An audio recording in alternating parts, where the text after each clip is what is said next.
Morning students. हम पढ़ रहे थे पाठ 7 नियंत्रण एवं समन्वय। उसमें हमने अभी तक प्रतिवर्ती चाप तक पढ़ा था। प्रतिवर्ती चाप के बारे में, प्रतिवर्ती क्रियाओं के बारे में पढ़ा था। हम तंत्रिका तंत्र के बारे में पढ़ रहे थे कि किस प्रकार से हमारा जो तंत्रिका तंत्र है वो हमारी क्रियाओं को नियंत्रित करता है। तो आज हम इसमें आगे पढ़ेंगे मानव तंत्रिका तंत्र के बारे में।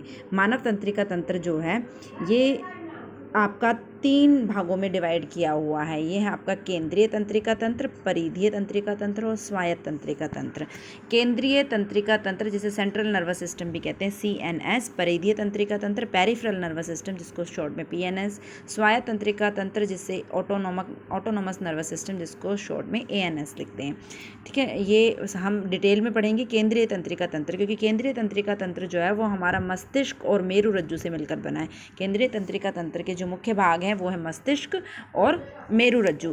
परिधीय तंत्रिका तंत्र जो है पेरिफेरल नर्वस सिस्टम जो है हमारा, वो बना होता है उन तंत्रिकाओं से जो मस्तिष्क और मेरु रज्जु से होकर के निकलती है। इसमें आपकी आती मस्तिष्क से निकलने वाली तंत्रिकाओं को कपाल तंत्रिका कहते हैं, जो हमारे शरीर में 12 पेयर में होती हैं। 12 पेयर्स आर देयर, 12 जोड़ी। और मेरु रज्जु से निकलने वाली तंत्रिकाओं को हम मेरु तंत्रिकाएं कहते हैं। ये हमारे शरीर में 31 जोड़ी होती है, 31 पेयर्स आर देयर। ठीक है, ये सारी तंत्रिकाएं जो मस्तिष्क और मेरु रज्जु से निकलती है और हमारी सारी क्रियाओं को नियंत्रित करती है। सभी सूचनाओं को मस्तिष्क और मेरु रज्जु तक ले जाना और सूचनाओं को मस्तिष्क और मेरु रज्जु से शरीर के बाकी अंगों तक ले जाने का कार्य करती है। ये आपका बनाती है, ये तंत्रिकाएं आपका बनाती है परिधीय तंत्रिका तंत्र। स्वायत्त तंत्रिका तंत्र जो है, इसमें आपके 2 पार्ट होते हैं। स्वायत्त तंत्रिका तंत्र के 2 भाग होते हैं, सिंपैथेटिक नर्व्स और पैरासिम्पैथेटिक नर्व्स। ये सिंपैथेटिक नर्वस सिस्टम और पैरासिम्पैथेटिक नर्वस सिस्टम, ये जो नर्व्स हैं, ये जो पैरासिम्पैथेटिक और सिंपैथेटिक नर्वस सिस्टम है, ये बना होता है उन तंत्रिकाओं से जो आपकी सीधी मांसपेशियों से जुड़ी हुई होती हैं, जो सीधा मांसपेशियां जो हमारे शरीर में सीधा कार्य करती है। तो ये जो है उन मांसपेशियों से बना हुआ होता है। ये दोनों सिंपैथेटिक और पैरासिम्पैथेटिक जो नर्वस सिस्टम है, ये दोनों एक दूसरे एंटागोनिस्टिक होते हैं। ये दोनों एक दूसरे के विपरीत कार्य करते हैं। एंटागोनिस्टिक का मतलब है कि एक अगर किसी भी हम रिस्पॉन्स की बात करें, तो एक अगर रिस्पॉन्स को बढ़ा रहा है तो दूसरा रिस्पॉन्स को कम कर रहा है। किस प्रकार से करता है ये, मैं आती हूँ कि किस प्रकार से ये दोनों जो है एक दूसरे के विपरीत कार्य करते हैं। जैसे सिंपैथेटिक नर्वस सिस्टम जो है हमारा, सिंपैथेटिक नर्वस सिस्टम हमारी हार्ट रेट को, हार्ट बीट को, हृदय की जो धड़कन है उसको बढ़ाता है, जबकि पैरासिम्पैथेटिक नर्वस सिस्टम जो है वो उसको डिक्रीज करता है, कम करता है। यानी कि किसी पर्टिकुलर सिचुएशन में जब हमारे हृदय की धड़कन बढ़ती है तो सिंपैथेटिक नर्वस सिस्टम काम करता है, वो हमारे हृदय की धड़कन को बढ़ाता है। और पैरासिम्पैथेटिक नर्वस सिस्टम जो है वो उस हृदय धड़कन को डिक्रीज करता है, घटाता है, वापस से नॉर्मल लेकर के आता है। ये पैरासिम्पैथेटिक नर्वस सिस्टम उस समय क्यों ज़रूरी है, क्योंकि सिंपैथेटिक नर्वस सिस्टम की वजह से जो धड़कन बढ़ी हुई है उसको नॉर्मल स्टेट में लाने के लिए पैरासिम्पैथेटिक नर्वस सिस्टम की आवश्यकता है। ये दोनों जो एंटागोनिस्टिक काम करते हैं, ये इसलिए करते हैं ताकि कोई भी एक्स्ट्रा ऑर्डिनरी सिचुएशन अगर हमारे शरीर में पैदा होती है तो उसको वापस नॉर्मल लाया जा सके। जैसे सिंपैथेटिक नर्वस सिस्टम जो है वो गैस्ट्रिक सिक्रेशन को इनहिबिट करता है, रोकता है, और पैरासिम्पैथेटिक नर्वस सिस्टम जो है वो उसको बनाता है। गैस्ट्रिक सिक्रेशन यानी कि जो हमारी गैस्ट्रिक ग्लैंड्स, जठर ग्रंथियाँ, जठर ग्रंथियों के द्वारा जो एंजाइम्स स्रावित होते हैं, सिंपैथेटिक नर्वस सिस्टम तो उनके स्रावण को रोकता है, जबकि पैरासिम्पैथेटिक उसको स्टिमुलेट करता है, उसको बढ़ाता है, यानी कि उनका स्रावण जो है वो बढ़ाता है। वो जठर ग्रंथियों का जो स्रावण है वो भोजन के पाचन के लिए आवश्यक है, इसलिए पैरासिम्पैथेटिक नर्वस सिस्टम का को स्टिमुलेट करना भी आवश्यक है। लेकिन जब भोजन का पाचन हो चुका हो तो उन एंजाइम्स का स्रावण रोकना भी आवश्यक है, क्योंकि जठर रस में HCl भी पाया जाता है। जब HCl हमारे हमने सुना भी होगा, कुछ लोगों को एसिडिटी की प्रॉब्लम हो जाती है, तो अगर HCl हाइड्रोक्लोरिक अम्ल जो जठर रस में पाया जाता है वो ज़रूरत से ज़्यादा सिक्रेट होगा तो हमें प्रॉब्लम भी हो सकती है। इसलिए सिंपैथेटिक नर्वस सिस्टम जो उसको इनहिबिट करता है ये भी आवश्यक है। यानी कि ये दोनों नर्वस सिस्टम जो एंटागोनिस्टिक एक दूसरे के विपरीत कार्य कर रहे हैं, ये आवश्यक है। ये हमारे शरीर की जो नॉर्मल सिचुएशन है उसको मेंटेन करने के लिए आवश्यक है। अब हम आते हैं मानव मस्तिष्क पे, जो केंद्रीय तंत्रिका तंत्र का हिस्सा है। मानव मस्तिष्क, देखिए यहाँ मैंने ना एक शॉर्ट में लिखा हुआ है कि मानव मस्तिष्क के 3 भाग हैं, अग्र मस्तिष्क, मध्य मस्तिष्क, पश्चिम मस्तिष्क। अग्र मस्तिष्क के क्या कार्य हैं, मध्य मस्तिष्क के क्या कार्य हैं, पश्चिम मस्तिष्क के क्या कार्य हैं, अभी हम डिटेल में ही पढ़ेंगे। और मेरु रज्जु जो है, मेरु रज्जु का क्या कार्य है, मेरु रज्जु जो है मस्तिष्क का जो हमारा आखिरी भाग होता है उसके बाद उसकी एक बेलनाकार संरचना होती है जो पूरी रीढ़ की हड्डी हमारे शरीर में, आपके बैक में आपको पता है कि रीढ़ की हड्डी है, जो रीढ़ की हड्डी है वो छोटी छोटी वर्टिब्रास से मिलकर के बनी हुई है, छोटी छोटी हड्डियों से मिलकर के बनी हुई है। और वो छोटी छोटी जो हड्डियाँ हैं उनके बीच में एक ट्यूब लाइक खाली स्ट्रक्चर होता है, उस खाली जगह में खाली स्पेस होता है, उस खाली स्पेस में होता है मेरु रज्जु, यानी कि पूरी की पूरी रीढ़ की हड्डी में हमारे क्या होता है, मेरु रज्जु होता है। इस मेरु रज्जु से निकलने वाली तंत्रिकाएं जो हमारे सारे शरीर को सप्लाई करती है, ये सूचनाओं को सारे शरीर से प्राप्त करता है, उनका समाकलन करता है, उन पर विवेचना करता है, मस्तिष्क तक इन्फॉर्मेशन पहुँचाता है और इन्फॉर्मेशन को शरीर के बाकी अंगों तक पहुँचाता है, रिस्पॉन्स जनरेट करता है। मेनली ये प्रतिवर्ती चाप और प्रतिवर्ती क्रियाओं को नियंत्रित करता है, जैसे हमने प्रतिवर्ती क्रिया में पढ़ा भी था कि ये मेरु रज्जु द्वारा ही संपन्न होती है। ठीक है, अब हम आते हैं मानव मस्तिष्क पे। मानव मस्तिष्क जो है ये हमारी सभी क्रियाओं के समन्वय का केंद्र है, यानी हमारे शरीर में जितनी भी क्रियाएं हो रही हैं उनको कंट्रोल करने का मुख्य काम कहाँ से होता है, मानव मस्तिष्क के द्वारा होता है। ये लगभग 1.2 to 1.4 kg के आसपास इसका वजन होता है। हमारा जो मस्तिष्क है वो एक बहुत ही सॉफ्ट और डेलिकेट ऑर्गन है और वो प्रोटेक्टेड होता है, सुरक्षित होता है कपाल के द्वारा, खोपड़ी के द्वारा, जो सिर की हमारा कंकाल है सिर का, जिसे कपाल कहते हैं, उसके द्वारा सुरक्षित रहता है बाह्य वातावरण से। इस कपाल के बाद इसमें पाई जाती है 3 मेनिंजेस, 3 झिल्लियाँ होती है, 3 पतली पतली झिल्लियाँ होती है जिनको मेनिंजेस कहते हैं।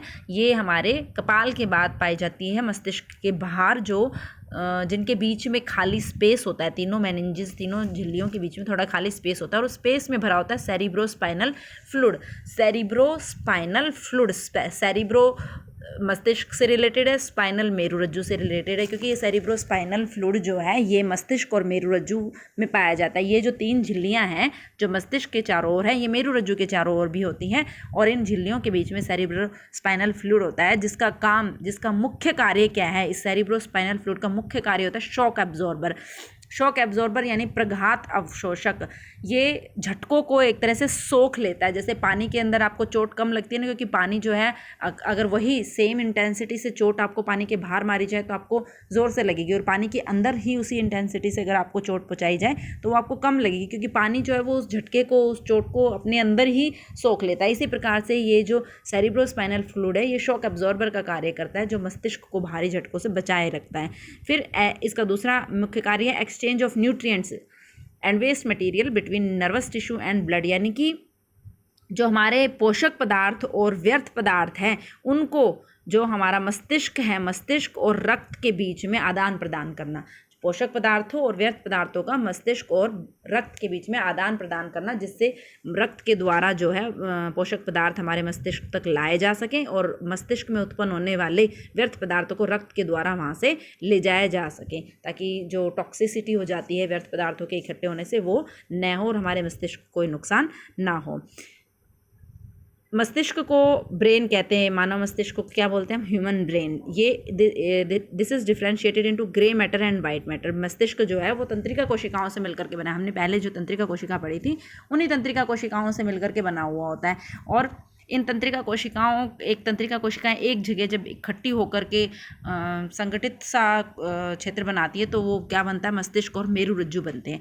तो ये जो तंत्रिका कोशिकाएं जब इकट्ठी होती है 2 अलग अलग मैटर में डिवाइड हो जाती है, ये है ग्रे मैटर और वाइट मैटर। ग्रे मैटर क्या होता है, सरफेस लेयर होती है, सुपरफिशियल होती है, जो ऊपर की तरफ होती है, और ये हमारी जो केंद्रिक, जो हमारी न्यूरॉन्स हैं, तंत्रिका कोशिकाएं हैं, उनका कोशिका काय, सेल बॉडीज, कोशिका काय, तंत्रिका कोशिकाओं के कोशिका काय से मिलकर के बना होता है ग्रे मैटर, और उनके तंत्रिकाक्ष वाले हिस्से से मिलकर के बना होता है वाइट मैटर। यानी तंत्रिका कोशिका जो हमने पहले पढ़ी थी उसके कोशिका काय वाले हिस्सों से मिलकर के बनता है मस्तिष्क का ग्रे मैटर, और तंत्रिकाक्ष वाले हिस्सों से मिलकर के बनता है मस्तिष्क का वाइट मैटर। स्पाइनल कोड यानी कि मेरु रज्जु, ये भी ग्रे मैटर और वाइट मैटर का बना हुआ होता है। मस्तिष्क में तो ग्रे मैटर बाहर की तरफ होता है और वाइट मैटर अंदर की तरफ होता है, जबकि मेरु रज्जु में ग्रे मैटर जो है वो बटरफ्लाई शेप बनाता है, बटरफ्लाई की शेप बनाता है। आगे मैं इसका चित्र दिखाऊंगी आपको। जो अंदर की तरफ होता है और वाइट मैटर बाहर की तरफ होता है। Grey matter lie inside and white matter lies on the outside towards the periphery. यानी कि मस्तिष्क में तो ग्रे मैटर बाहर की तरफ है और वाइट मैटर अंदर की तरफ है, जबकि स्पाइनल कॉर्ड मेरू रज्जु में ग्रे मैटर अंदर की तरफ होता है और वाइट मैटर बाहर की तरफ होता है। ये मस्तिष्क का चित्र है जो आप लोगों की किताब में दिया हुआ है। इसमें मस्तिष्क के विभिन्न हिस्से दिखाए गए हैं जो हम आगे पढ़ेंगे कि मस्तिष्क के जो 3 हैं, जैसे ये अग्र मस्तिष्क, मध्य मस्तिष्क और ये पश्च मस्तिष्क। ठीक है, अग्र मस्तिष्क जो है आप देखेंगे कि सबसे बड़ा हिस्सा है, ये जो सबसे बड़ा हिस्सा है ये अग्र मस्तिष्क है। इसको हम प्रमस्तिष्क बोलते हैं। इसको हम क्या बोलते हैं, इसका जो ये सबसे बड़ा वाला हिस्सा है जिसमें आप देखेंगे, जैसे आपने अखरोट देखा ना, अखरोट में बहुत सारे मुड़े तुड़े से मोड़ पड़े हुए होते हैं, उसी प्रकार की संरचना होती है इस मस्तिष्क की। ये जो जहाँ पर तंत्रिका कोशिकाएं इकट्ठी हो रखी होती हैं, तो इन फोल्ड्स की वजह से इसकी अपीयरेंस ऐसी होती है। ये जो सबसे बड़ा हिस्सा है इसको बोलते हैं प्रमस्तिष्क सेरिबेलम। इसको क्या बोलते हैं, ये जो सबसे बड़ा और सबसे ज़्यादा कॉन्वोल्यूटेड, सबसे ज़्यादा फोल्ड हुआ स्ट्रक्चर हमको दिखाई दे रहा है, ये है प्रमस्तिष्क, जिसको इंग्लिश में हम बोलते हैं सेरिब्रम। ये आपका 2 हेमिस्फीयर, 2 अर्धगोलों के रूप में होता है, जिनको हम सेरिब्रल हेमिस्फीयर कहते हैं। ठीक है, 2 अर्धगोलों के रूप में होता है। जैसे आपने अखरोट देखा ना, अखरोट को जब आप खोलते हैं तो उसमें आप देखते हैं कि वो बीच में से 2 हिस्से होते हैं जो बीच में से हल्के से जॉइंट से जुड़े हुए होते हैं। इसी प्रकार से हमारे मस्तिष्क में भी 2 अर्धगोले होते हैं, बिल्कुल अखरोट के जैसे। तो इनको हम सेरिब्रल हेमिस्फीयर कहते हैं। ठीक है, और जो आपका हाइपोथैलेमस, थैलेमस और हाइपोथैलेमस है, ये भी इसी का हिस्सा होता है। ठीक है, ये मुख्य कार्य जो है सोचने का, समझने का, सभी सूचनाओं को एकत्रित करने का, याद रखने का, ये सारे मुख्य कार्य इसके द्वारा किए जाते हैं, अग्र मस्तिष्क प्रमस्तिष्क के द्वारा। मध्य मस्तिष्क जो है इसका मुख्य कार्य तो सूचनाओं का आदान प्रदान अग्र मस्तिष्क और पश्चिम मस्तिष्क के बीच में। ठीक है, इसका मुख्य कार्य क्या है मध्य मस्तिष्क का, सूचनाओं का आदान प्रदान अग्र मस्तिष्क और पश्चिम मस्तिष्क के बीच में।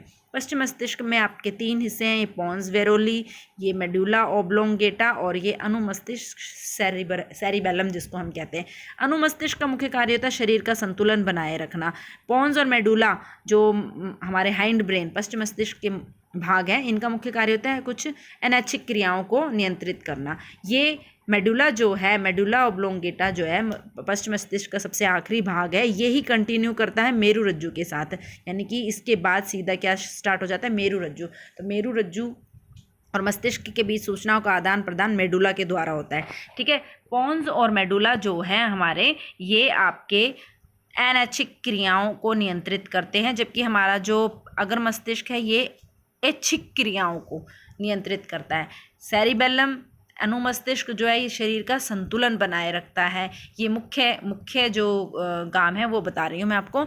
यहाँ पर हाइपोथैलेमस में होती है पीयूष ग्रंथि। ये आपकी हाइपोथैलेमस में पीयूष ग्रंथि पिट्यूटरी ग्लैंड जिसको हम बोलते हैं, और इसे शरीर की मास्टर ग्रंथि कहा जाता है, क्योंकि पीयूष ग्रंथि जो है हमारे शरीर की सभी ग्रंथियों को कंट्रोल करने वाले हार्मोन्स का स्रावण करती है। पीयूष ग्रंथि से निकलने वाले जो हार्मोन्स हैं, पीयूष ग्रंथि से जो हार्मोन्स निकलते हैं वो हमारे शरीर की सभी ग्रंथियों को कंट्रोल करते हैं, नियंत्रित करते हैं। वो हार्मोन्स जो हैं वो ये सुनिश्चित करते हैं कि किस समय कौन सी ग्रंथि से कौन सा एंजाइम या कौन सा हार्मोन स्रावित होगा और किस प्रकार से हमारी जो अंदर अभिक्रियाएं होनी है वो नियंत्रित होगी। इसलिए पीयूष ग्रंथि को मास्टर ग्रंथि भी कहा जाता है।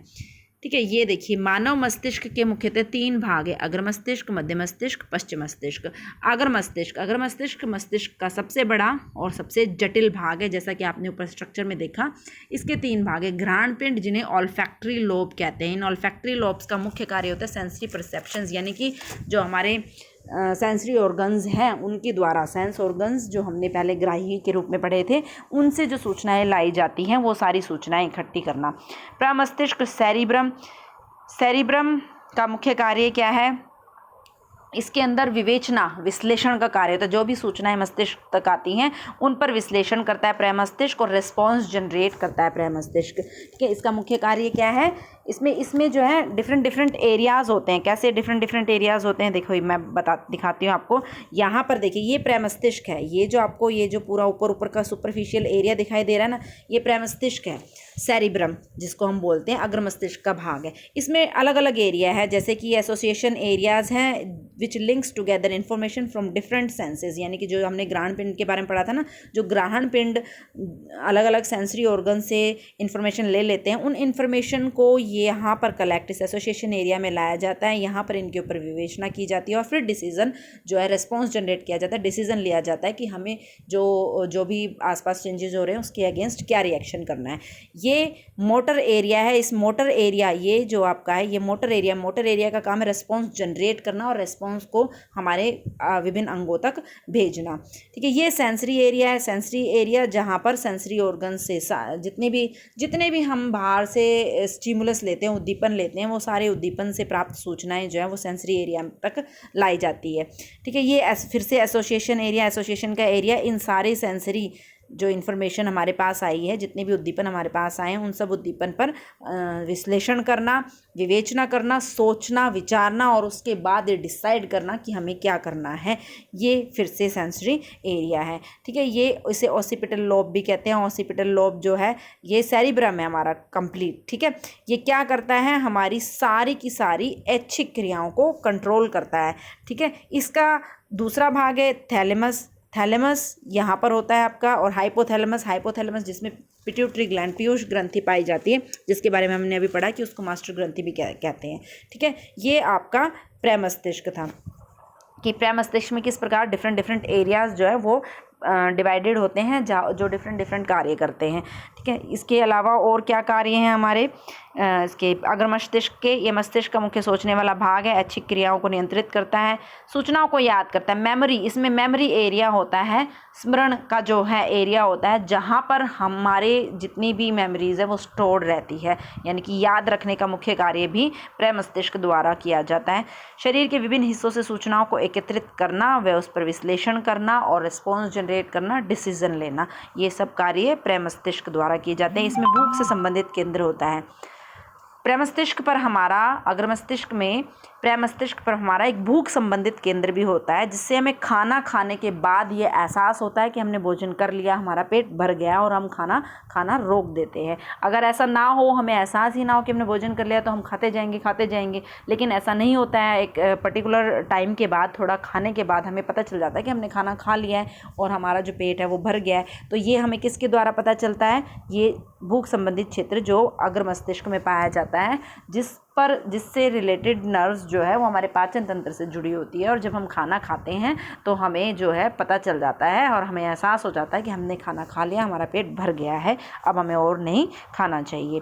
डायनसेफ्लन में डायनसेफ्लॉन जो है ये अग्र मस्तिष्क का ही भाग है, जो मैंने पहले बताया था कि डायनसेफ्लन जो है, जो थैलेमस और हाइपोथैलेमस और थैलेमस के बारे में हमने जिक्र किया था, इनको कलेक्टिवली हम कहते हैं डायनसेफ्लॉन। क्या कहते हैं? डायनसेफ्लॉन, जो थैलेमस और हाइपोथैलेमस से मिलकर के बना होता है। इसमें पाई जाती है हाइपोथैलेमस में आपकी पिट्यूटरी ग्लैंड, पीयूष ग्रंथि। ठीक है, ये this hypothalamus also controls the behaviour pattern of sleep and stress, यानी कि हम सोते हैं, कभी हमारा सोने की क्रिया और स्ट्रेस, तनाव का जो हमारा फीलिंग है वो कंट्रोल होती है हाइपोथैलेमस के द्वारा। ठीक है, इसके बाद हम आते हैं मध्य मस्तिष्क पे। मध्य मस्तिष्क connects fore brain and hind brain, यानी कि जो आपका अग्र मस्तिष्क है और पश्च मस्तिष्क है उसको कनेक्ट करने का काम करता है, उनके बीच सूचनाओं का आदान प्रदान करने का काम करता है। सेंटर्स ऑफ विजन, जो देखने के सेंटर्स हैं कि हम क्या देख रहे हैं क्या नहीं, वो हमारे मध्य मस्तिष्क में स्थित होते हैं। अनैच्छिक क्रियाओं का नियंत्रण, कुछ अनैच्छिक क्रियाएं जो है वो मध्य मस्तिष्क द्वारा नियंत्रित होती है, जैसे कि पुतली के आकार में परिवर्तन, प्रकाश के कम और ज़्यादा होने पर हमारी पुतली के आकार में जो परिवर्तन होता है, ये क्रियाएं हमारी मध्य मस्तिष्क द्वारा नियंत्रित होती है। फिर हम आते हैं पश्चिम मस्तिष्क में। पश्चिम मस्तिष्क के तीन भाग है, अनुमस्तिष्क, मेडुला पोन्स, इसके बारे में हमने पहले भी बताया था। तो अनुमस्तिष्क का क्या कार्य है? अनुमस्तिष्क हमारे शरीर के संतुलन को बनाए रखता है। कि क्या करता है? हमारे शरीर के संतुलन को बनाए रखता है। जो प्रमस्तिष्क था हमारा, अग्र मस्तिष्क का जो भाग प्रमस्तिष्क था, वो हमारे शरीर, हमारे ह्यूमन ब्रेन का, हमारे मस्तिष्क का सबसे बड़ा भाग था, और अनुमस्तिष्क उसके बाद दूसरे नंबर पर आता है, second largest part of the brain. ये शरीर की संस्थिति यानी पोस्चर, यानी कि हमारे जो जैसे हम खड़े हैं, बैठे हैं, तो हमारे शरीर का पोस्चर कैसा है उसको, और शरीर के संतुलन को बनाए रखने के लिए हमारे अनुमस्तिष्क जो है ये सहायता करता है, ये कंट्रोल करता है।